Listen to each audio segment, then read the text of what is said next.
अस्सलाम वालेकुम जी, कैसी हैं तमाम बहनें? होपफुली तमाम ठीक-ठाक होंगी। अच्छा, कहते हैं जब आपके पास कोई अच्छी बात या अच्छी चीज़ हो, तो वो एक आपके पास अमानत होती है। जब तक आप किसी भले बंदे को या अपने किसी चाहने वालों के साथ वो चीज़ शेयर ना करें जिनसे जिस चीज़ से उनको फ़ायदा हो, तो उस अमानत का क्या फ़ायदा, उस चीज़ का आपके पास रहते हुए क्या फ़ायदा जिसका किसी को भला ना हो, जिसका किसी को जो है ना फ़ायदा ना हो। इसीलिए मैंने आज व्लॉग ये शूट भी किया है और आप लोगों के साथ मैं एक बहुत ज़बरदस्त इन्फॉर्मेशन भी शेयर करूँगी आज के व्लॉग में। तो अभी जो है ना वो नाश्ते से बिस्मिल्लाह है, मैं ज़्यादा उसमें कोई फ़ालतू गपशप नहीं करूँगी, जो मुद्दा है मेरा उसी पे आऊँगी, वही शेयर करूँगी आप लोगों के साथ।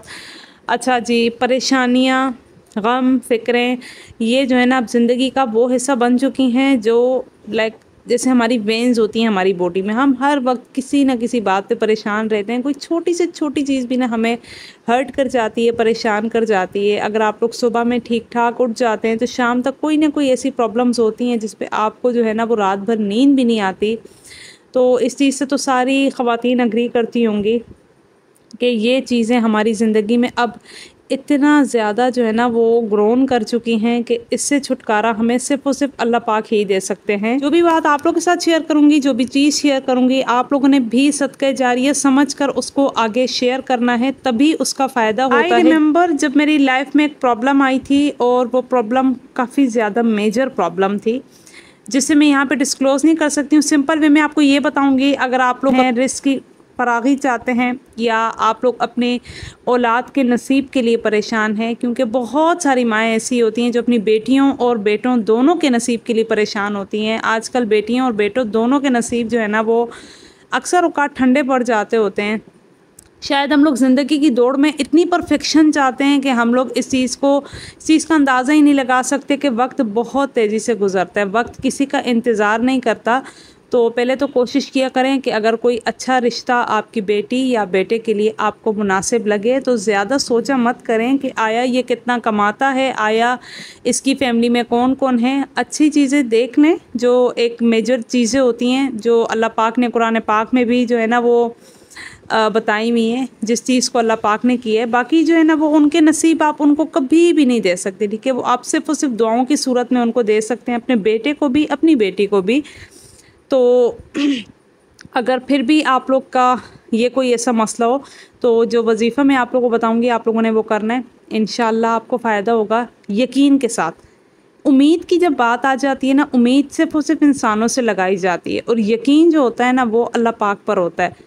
तो आप लोगों ने उम्मीद पे नहीं कायम रहना, आप लोगों ने यकीन रखना है अपने रब पर कि वो ऐसी ज़ात है कि उसके लिए पूरी ये दुनिया ना एक मक्खी बराबर है। तो आप लोगों ने सबसे पहले अपना यकीन कामिल करना है, जैसे मैंने किया था। अच्छा, यकीन के बाद में दिल में शक आए ना, तो आप इस्तिग़फ़ार ज़्यादा से ज़्यादा पढ़ें ताकि आपका ईमान मज़बूत हो। अक्सर औक़ात हम लोग किसी चीज़ के लिए कहते हैं ना कि अल्लाह के सुपुर्द, लेकिन फिर भी दिल में डाउट्स होते हैं। तो अगर ऐसे आपके साथ हो रहा है तो आप इस्तिग़फ़ार पढ़ा करें। मैं भी अक्सर औक़ात पढ़ती हूँ, क्योंकि हम इंसान हैं, फ़रिश्ते नहीं हैं। गलतियाँ बहुत सारी ऐसी चीज़ें हैं जो हम ज़िंदगी में कर जाते हैं, कुछ छुपी, कुछ सबके सामने, जिसका हमें अंदाज़ा नहीं होता। लेकिन अफ़सोस अच्छी चीज़ होती है और माफ़ी अच्छी चीज़ होती है। तो इस्तिग़फ़ार का डेली विर्द करने से भी अल्लाह पाक बहुत सारे मसले मसाइल ख़त्म करते हैं। जो वज़ीफ़ा मैं आपको बताने लगी हूँ बहुत सिंपल है। उसके लिए आप लोगों ने नमाज़ की पाबंदी करनी है। 5 वक़्त की नमाज़ बहुत ज़रूरी है। कोशिश करें तहज्जुद भी पढ़ें, लेकिन मुझे पता है ख़वातीन जिस तरह से सारा दिन बच्चों के पीछे भागती हैं, स्पेशली मैं ख़ुद अपने आप को देखूँ ना, मैं पूरा दिन इतना बिज़ी रहती हूँ कि जब से मेरी मदर इन लॉ की डेथ हुई है ना, मुझसे ना नमाज़ मतलब तहज्जुद स्पेशली मुझसे ना क़ज़ा होती जा रही है। पहले मैं बहुत अच्छे से ना कैरी करती थी। इंशाअल्लाह कोशिश करूँगी, अल्लाह पाक हिदायत मांगने पर हिदायत देते हैं ज़रूर।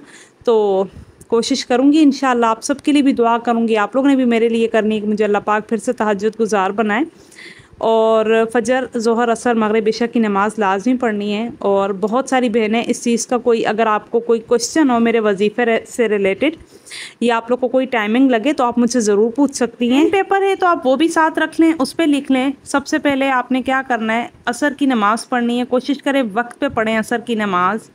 और नमाज के बाद आपने अव्वल आखिर दुरूद शरीफ और 2 मरतबा सूरत वाक़िया।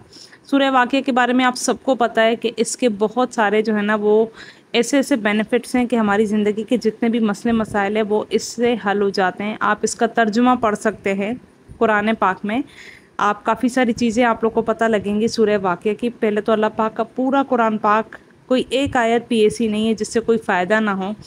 तो मेरी रूटीन के असर की नमाज के बाद अव्वल आखिर दुरूद शरीफ और 2 मरतबा सूरत वाक़िया, ठीक है। और आपने किसी से बात नहीं करनी, बिना बात किए 2 मरतबा आपने सूरत वाक़िया का विर्द करना है। उसके बाद आप लोगों ने दुरूद शरीफ पढ़ के अल्लाह पाक से दुआएं मांगनी है। अच्छा, दुआ कोई भी हो, मसला एक हो या मसले हज़ार हों, अल्लाह पाक के लिए सारे बराबर होते हैं। जितने दिल से मांगेंगे उतना जल्दी मिलेगा। 15 दिन का वजीफ़ा है, 15 दिन मैंने किया था, मुझे अल्लाह पाक ने इसके जो फल दिए हैं, आपके रिस्क में फ़रागी होगी, आपके सारे मसले मसाइल, आपको फैमिली में कोई नाचाकी है वो भी आपकी हल हो जाएगी, और आपके हस्बैंड के कोई काम नहीं आपको समझ लग रही, वो सारे प्रॉब्लम्स आपके सॉल्व हो जाएंगे। बच्चों के बारे में अक्सर माएँ परेशान होती हैं। बच्चा, आप इस वजीफ़े को करें, अल्लाह पाक के करीब जाएं, कोशिश करें नमाज की पाबंदी करें। इंशाल्लाह मेरी कही हुई बात सदका जारिया समझ के आगे भी फैलाएं, उस पर अमल करें। अल्लाह पाक मुझे भी तौफीक दे। बरकत ख़त्म हो चुकी है, आपके पास पैसों के मसले मसाइल आ रहे हैं, कर्ज़ों में आप डूबे हुए हैं, हज़ारों मसलों का एक हल है। कोशिश करें, इंशाल्लाह मुझे अल्लाह पाक तौफीक दे, आगे भी जो चीज़ मैं करूँगी आप लोगों के साथ शेयर करूँगी। मैंने सोचती होंगी कि सूरत वाक़िया जो है ना वो मगरिब की नमाज के बाद पढ़ा जाता है, तो जिस वजीफ़े का मैं जिक्र कर रही हूँ, ये वजीफ़े की टाइमिंग मैंने यही रखी थी और अल्लाह पाक ने मुझे करिश्मात दिखाए थे, तो मेरा हक बनता है कि मैं वो करिश्मात आप लोग के साथ भी शेयर करूँ। तो होपफुली आप लोग अंडरस्टैंड करेंगे। Thank you so much for watching. अल्लाह हाफ़िज़।